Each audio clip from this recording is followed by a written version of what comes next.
Hey, this is Bob Nastanovich from Pavement. Thanks for listening. And now on to the countdown.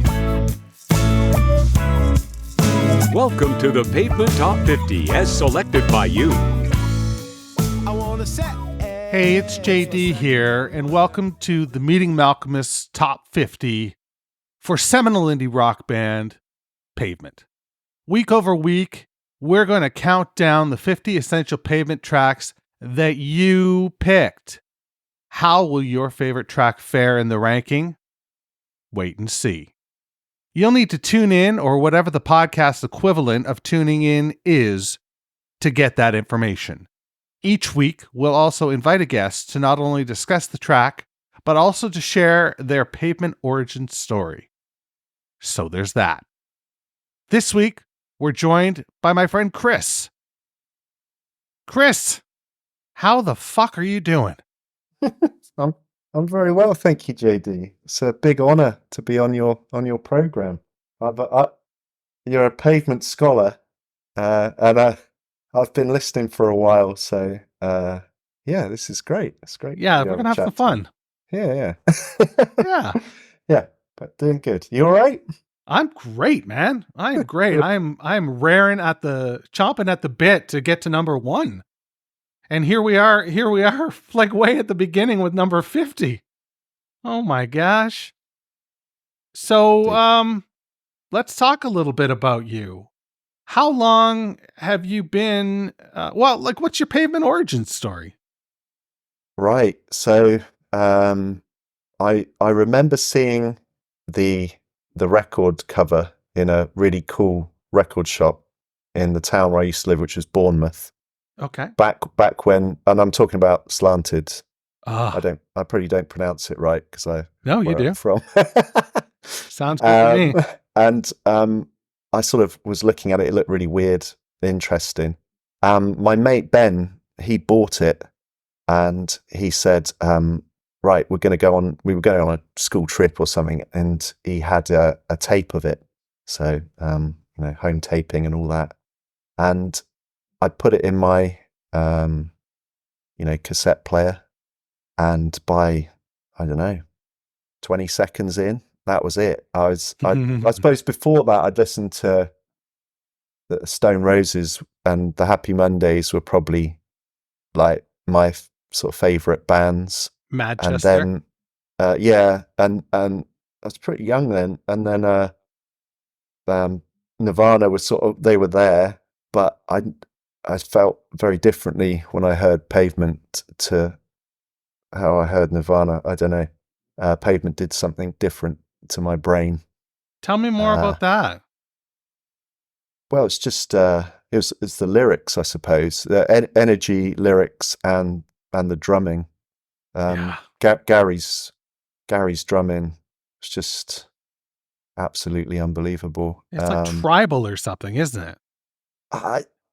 I don't know. I never really thought of it as tribal. Just it just doesn't sound like anything else, really. No, he crams so much in, and he plays sort of little melodic riffs and bits that really seem to go well with the singing.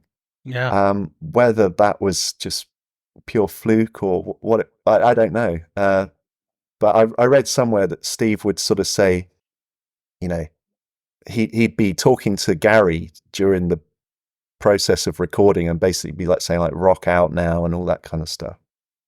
So he was giving him some sort of pointers like this bit, because some of those early songs are the same 3 chords or whatever, right, over and over again, but it doesn't sound like that because the lyrics and the drumming and the guitar solos just make it so much more, if you see what I mean. And I still haven't tired of any of that music.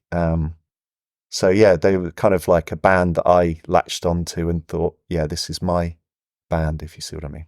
Yeah, absolutely. Did you get to see them live in the heyday? Yeah, I've seen them live quite a few times. I didn't see them live when Slanted came out because I was probably a little bit young to go to maybe some of the places they were playing. I don't really know, but anyway, I didn't. And then saw them on the tour for Bright in the Corners. Ah, and yes. I met them on that tour, and I was a disgusting Wow. drunken mess. So, but I've since apologized and talked to Bob about that, and again, and he was like, "No, it's fine, don't worry about it." But at the time, I was like, "Oh no, I met my favorite band, and I was a fucking idiot," you know. But Oh, man. it happens, doesn't it? But yeah, we kind of just launched ourselves at the little barrier, and it just gave, and we just went round onto the stage and round the back and had a good chat to him. I don't know for how long, but it seemed like probably outstayed our welcome. Oh, I think But they're yeah. used to it. I think they're used to it. Yeah, Like they were very they courteous. They gave us a beer and stuff, and they were very patient with these strange drunk boys around them. Right. So yeah, marvelous band, and yeah, still a huge fan. Saw them last year when we met up in Yep. Porto. Saw them in London, then, and seen. You went to the first Roundhouse show, right? Yeah. Yeah. It was pretty noisy and sludgy. Yeah. It was great, and Richard Dawson opened that one. I don't know if you know his work. I don't know. Oh, he's really good. And Steve was sort of singing his praises during the Pavement set, which was really cool. And I've seen Steve a bunch of times. And I've seen Pavement a bunch of other times as well. Steve, the best one is the solo one he did in London for the Groove Denied tour. So good. I went to that tour as well. Yeah, it's like, yeah, it was blown away because Me too. you could get pretty close and see what he was up to, and he looked like he was having a good time. So one man band style. He couldn't hide behind anybody, you know, like, because he was front and center on that tour, him and his MacBook, right? Like, it was him and that blue guitar, that blue, I don't even know what kind of guitar it was that he was playing. Wasn't it? It was a hollow body, though, wasn't it? Yeah, wasn't it? That it's that, I forget her name. There's a songwriter. Oh, it'll come to me after this. I don't know, but Sure. if you look up that guitar, I think it's made by somebody quite famous. Somebody is listening to this right now and screaming it into their headphones. Bloody dickhead should have done his research. Yeah. But yeah, that show was just the best. Yeah. That was really, really good. It's funny because you went off on a tangent then. I don't know where we started or where we've ended, but that's the game, I'm just baby. a lifelong fan is the summary. And I sort of collected and bought things all the way along. And I'm just looking forward to whatever happens next, really. Yeah, me too. I listened to your interview with Spiral, and he was saying about that singles box. That'd be quite a nice thing if you've got a record player. Yeah, I wonder what's going to be in that. Like it says the 7-inch collection, but like, aren't they already out on vinyl? Like, or are some of them just CD? Some of them are hard to get. Okay. So yeah, I think if you're sort of collecting the 7 inches, you probably need to part with a bit of cash now for, I guess certainly the first one. I mean, well, will those come with it? Do you think, like Slate Tracks and Demolition Plot? What if it's the singles then? I don't know. Oh, do you count those as different releases? Like, I don't know because it's like weird because Perfect Sound Forever is a 10-inch, right? Yes, so it wouldn't be on there. So it won't be. So you wouldn't be a completist. I have that, and I have Demolition Plot, but I don't have Slate Tracks. Oh, I've got them. Look, hold on. I'm gonna move my camera because I built. You've got it for it's a beauty, and even the inserts and everything. It's just so much mystery and stuff like that. And when they came out as well, you didn't know really what they looked like. There was lots of little whisperings in weird fanzines that we'd buy and pick up and send off for, and there'd just be like a little review about Pavement, and it just added to the mystery. So they seem to have weirdly retained that, even though they're really like not mysterious guys in a lot of ways. They will answer any question, but they really still will. They've managed to to be to cultivate this sort of well, clandestine. people are still interested. Yeah. Yeah. So yeah. So what do you think it is that makes them, and I'm going to go out on a limb here and say they're more popular in the UK than they are even in the USA? What, if that is true, why do you think that is true? Oh, Like, why did you guys adopt them so heartily? I don't think it was a conscious decision, to be honest. It was just, yeah, You it was guys, just you guys know instant. music better. I don't know. Maybe it was just because, you know, the press here, certain people in the press may have warmed to them. Right. So fewer people, fewer outlets. But I think more than that, it was just an irresistible sound to begin with. Yeah. And, you know, it's, I suppose in a basic way, they were a culmination of a lot of bands that real music fans dug, like the Velvet Underground and the Fall, Dylan-esque in some of the lyrical sort of things. And people don't just like those kinds of bands a little bit, they love them. And That's I a good think, point. and then they had influence from bands like Faust and Can, and again, maybe Beefheart, the Kinks, My Bloody Valentine. It was a lot of stuff that, yeah, people aren't just a little bit into. They're mad fanatics for those kind of bands. And yeah, that's what I think might have happened. Yeah, I think you're right. I think John Peel answer the question in any way at all, did. or do I? Oh my God! Yeah, absolutely. Off on my thing.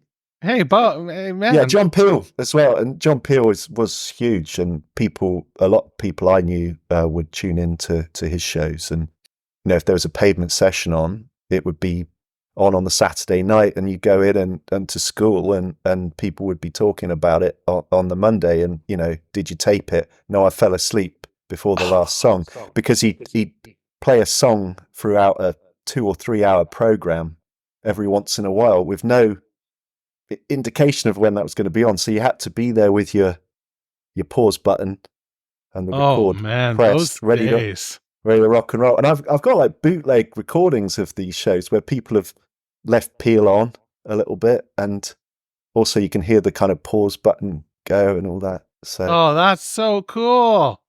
It's just something that we don't have anymore, right? Like that idea of taping shit off the radio, and you know, that was so. I suppose there's a modern equivalent, but I won't know what that is. No, I don't either. I've walked over that bridge, and I'm, you know, I'm in another realm. So what do you say? Do you want to get into track 50? Yeah, let's do it. Now, on with the countdown.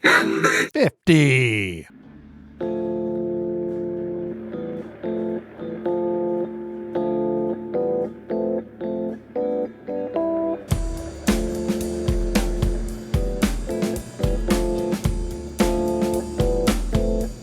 Welcome to my friends. This house is a home, and a home's where I belong, where the feelings are warm and the foundations are strong. If my soul has a shape, well, then it is an ellipse, and this slap is a gift, 'cause your cheeks have lost their luster. You know your cheeks have lost their luster.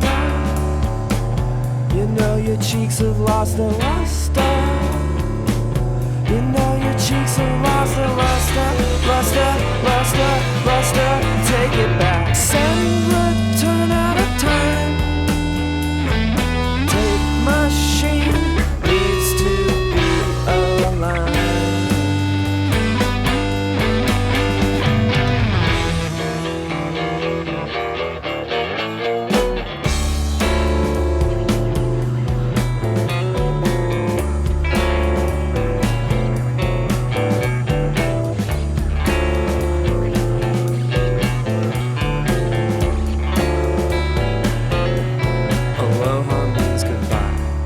Also hello, it's in how you inflect. Put the bark in the dog and you've got a guardian. When the capital's S, it is followed by a T, and it's probably me. And The tones are grouped in clusters. You know the tones are grouped in clusters. Well, the tones are grouped in clusters. You know the tones are grouped in clusters. Clusters, clusters, clusters. Take it back. Kiss me into the past. Lately, never gonna last.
Blue Hawaiian charts at number 50. That's right. From Bright in the Corners, your first tour. That's kind of cool. Yeah. I don't know whether they played it. I can't remember. Maybe somewhere there's the set list, and it's. You'll have to look it up on Setlist FM. Yeah. I'll make a note. Yeah, absolutely. I can't remember. So, what did you think when I first told you what song you were going to be covering? What were your initial thoughts? Well, I this wasn't in my top 20, so I sent you a top 20. So I better be honest about that, because I have read on YouTube comments that this is some people's favorite Pavement song or favorite song. So I was kind of alarmed because I hadn't put it in my top 20. But as I said to you when I sent you my list, it's quite a task to choose a top 20 of Pavement songs because. Well, there's so many that you could, and it could change every day. But also, there's not many bands out there who would have you'd have that problem with. Most bands would have 4 or 5 half decent songs at a push. That's right. Yeah.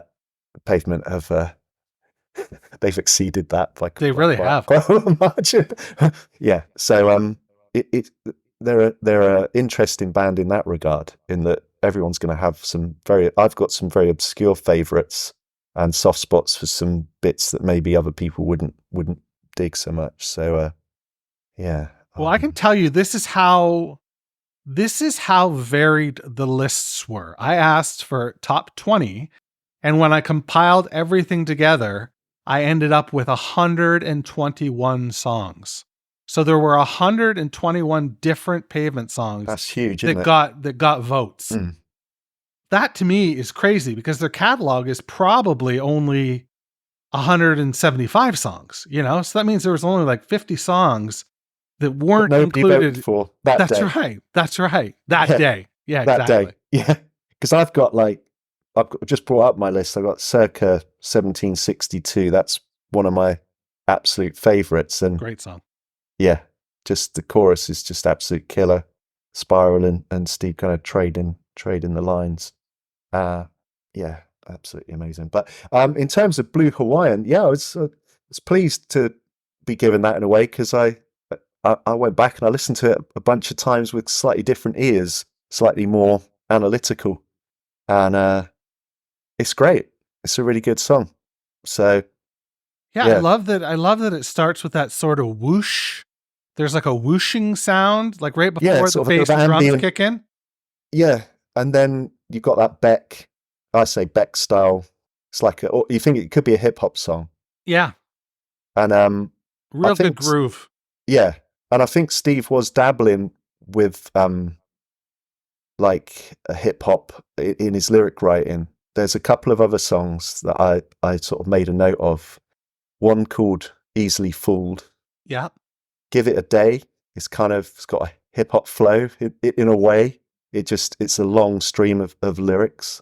And there's another thing he did on a compilation album called Robin Turns 26 on an album called At Home with the Groovebox. And if you haven't ever heard that, it's a very short song, but a bunch of musicians were given this instrument called a groovebox and told to make a track and send it in for this compilation. And the Steve Malkmus song on it is called Robin Turns 26, and it's amazing. And I reckon that somewhere in the vault there's a Stephen Malkmus rap album, and I'd love it to come out. I reckon it's there somewhere. Well, his lyrics, and we can be specific to this song, are there's such a swagger to the vocal. There's such a swagger, right? Like he's right muddy in that groove that they've got going with the bass and drums. I love the way he vocalizes. Absolutely. But the lyrics are sort of all over the place, and there's these couplets that work really well together, and then like you say, there's almost like a hip hop cadence to it. Yeah, he sort of starts off really welcoming. Hello, come welcome on, to, it's welcome like that. To my home. Yeah, welcome to my home. And there's a couple of welcome songs in the catalogue as well, like one from Silver Jews. It's like the "Hello, my friends" line at the beginning of that, and in Grave Architecture, come on in or something. He says something at the beginning. So why is that not in my head? Jesus, I'm sure. Just at the beginning, he says something. Anyway, but yeah. So at the beginning, he sounds very welcoming, but then he's talking about his cheeks or somebody's cheeks losing luster and things like that. Yes. And I wonder if he's talking to himself in the mirror, because it seems like he's in the recording studio environment. He's talking about tape machines slipping out of sync, which is a problem that would only be a problem in a recording studio, nowhere else in the world. Doesn't he change the second time through? He changes the lyric, it sounds like, from rather than toes grouped in clusters to tones, right? Tones. Yeah, tones are grouped in clusters. Yeah. Doesn't he say toes the first time? I've got the record. Hang on a second. Let's have a look. I feel you think it's toes? I did think it was toes, and then it changes to tones, but I totally... Well, again, that's another thing I think it's magical about Pavement. I've misheard lyrics for 20 plus years. You betcha. And it doesn't diminish the... No. But anything. No, because they're not in fact, narrative. It increases the mystery or the allure. It is sort of word salad, right? It's not like a narrative. It's like his lyrics are great, but they're not necessarily... there's not a lot of imagery in them. They're more feeling, emotion. Yeah. It says tones. Okay, that's fair. Tones. So, but I like that, toes. See, I'm cool and underqualified till the bitter fucking end. Well, so am I. And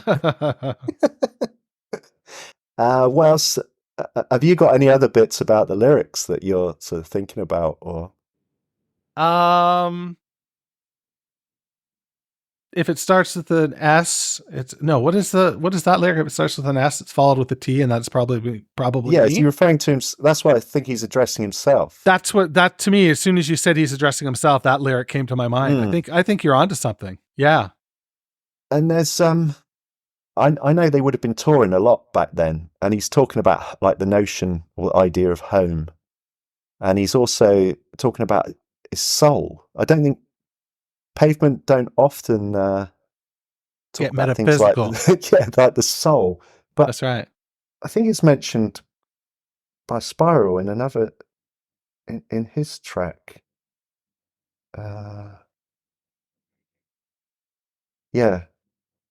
In Passat Dream,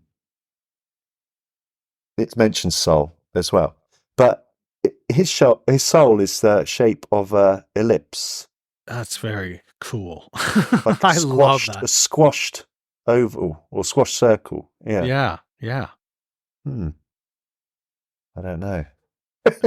Very, very messed up, right? Yeah, it's good. But the best lyric, I think, is this "Kiss Me into the Past."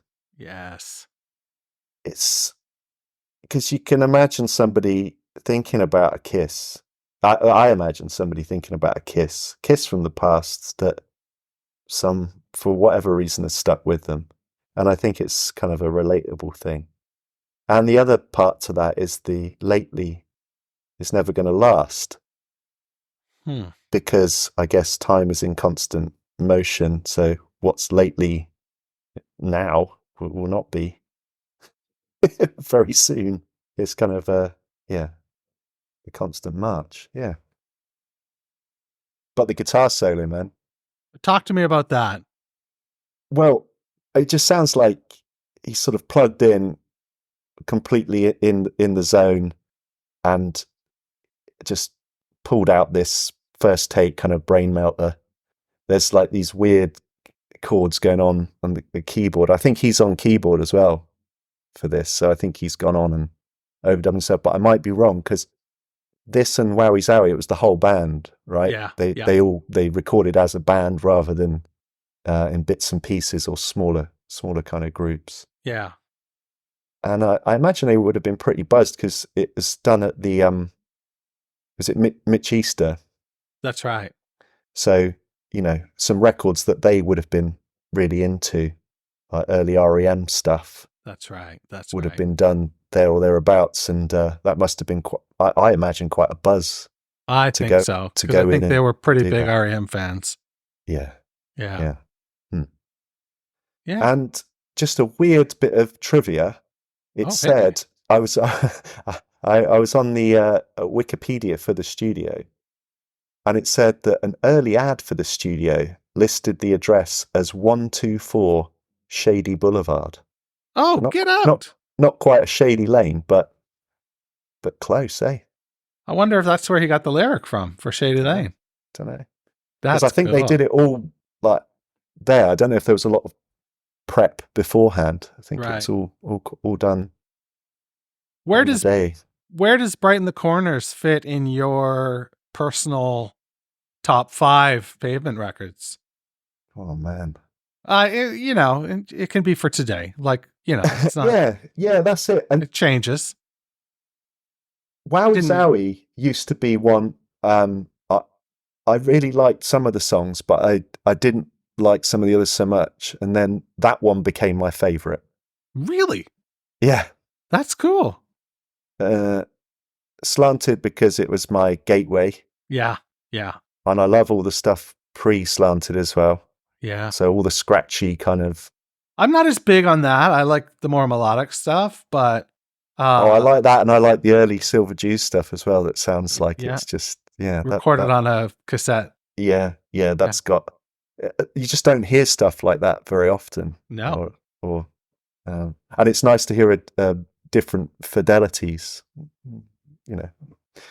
Throughout their time, they've had every kind of phi going. Yeah, when you think they worked with Nigel Godrich, Yeah, exactly. That would be last. So Terror Twilight would be the bottom. I feel like that's it's not because I think it's a bad album. I think it's good, but it's just the worst Pavement album. Yeah, I think a lot of people would agree with that.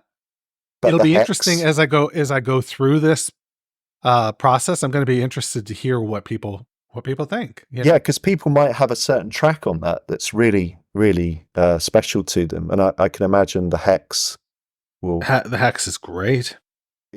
Is that in the top 50? Do you think, or are you not allowed to divulge such things? I will not divulge such. Well done, JD. That was a test, and you passed. I'm a fucking vault, baby. Yeah. So I can't remember what the original question was, but your top 5 Pavement records. Top 5. Where does Brighten the Corners fit? Fourth. Okay. Yeah, it's my number. It's my number 1. I remember you saying that, and you stuck to that. Yeah. Is that because that was the one that you heard almost like in real time? So when it came out, Terror Twilight was my Oh, gateway. really? Yeah, I was late to the party, man. What Really was that late to the theory? party. Really late to the party. I heard Terror Twilight and then the Malcolmus solo record, and I was done. I was sold. It was Wow. like, okay, this is my new favorite singer. Like, I love this Yeah. man. Yeah. And then the more I listened to Pavement, I was like, wow, they're speaking my language. Like, they just really spoke my language. I don't know specifically why or what Yeah. dialect they were speaking, but it just worked, you know? Well, the crowds at Primavera suggest that quite a lot of other people felt that way as well. I think so. Just an amazing band. You are into stuff like the Crust Brothers as well, aren't you? Like the deeper. I like the Crust Brothers. I like Silkworm. Like, I like Silkworm.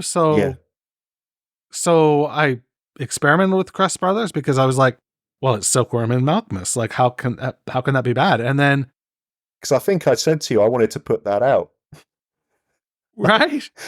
On my label that doesn't really exist anymore. But if they said yes, I would reactivate it and try and put it out on vinyl. Was it just on Bandcamp? Is that the only place you can get it? What the Crust Brothers? Yeah, I got it as a CD. you do? Oh, okay. When it Marky Mark. Right. It was like I'd say I'd run down and get it, but I won't be able to find it very easily. But it was like a benefit CD for a cause, some kind of environmental issue. I can't remember what it was, but it was a good cause. And yeah, they just sold them on online when they came out, and goodness knows if they're around now. Or Yeah, I bet you they'd be tough to find. You could take a look at Discogs and find out, but it's probably like the early EPs, you know, just sort of tough to get your hands on.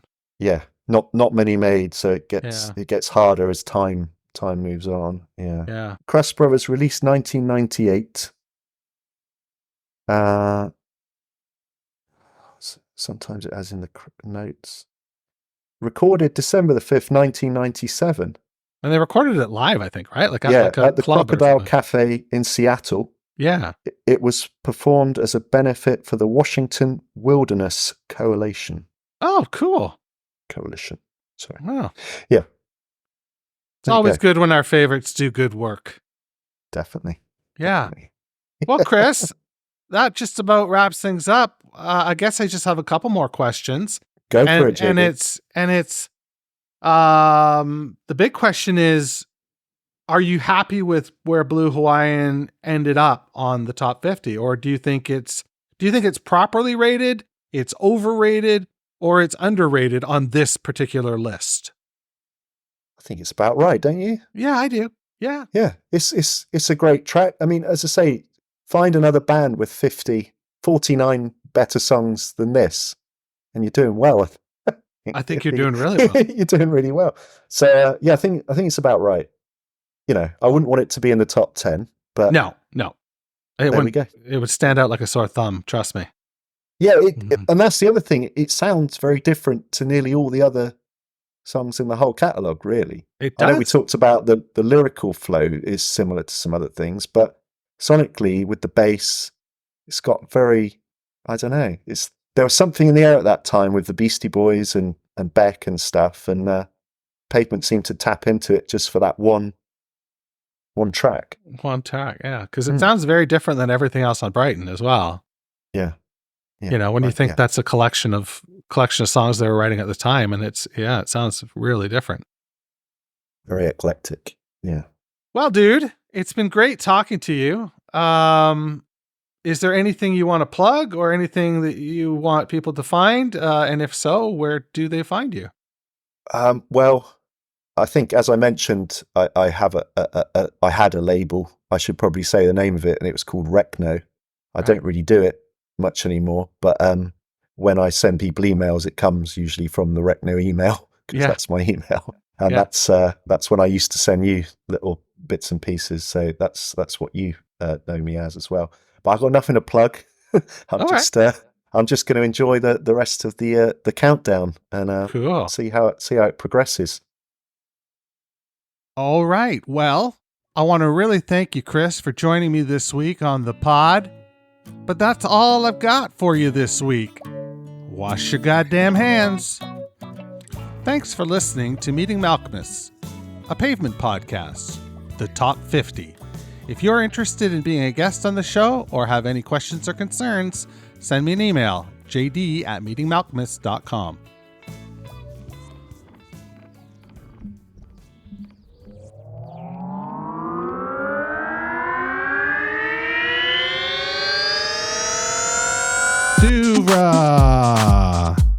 Podcasts and such.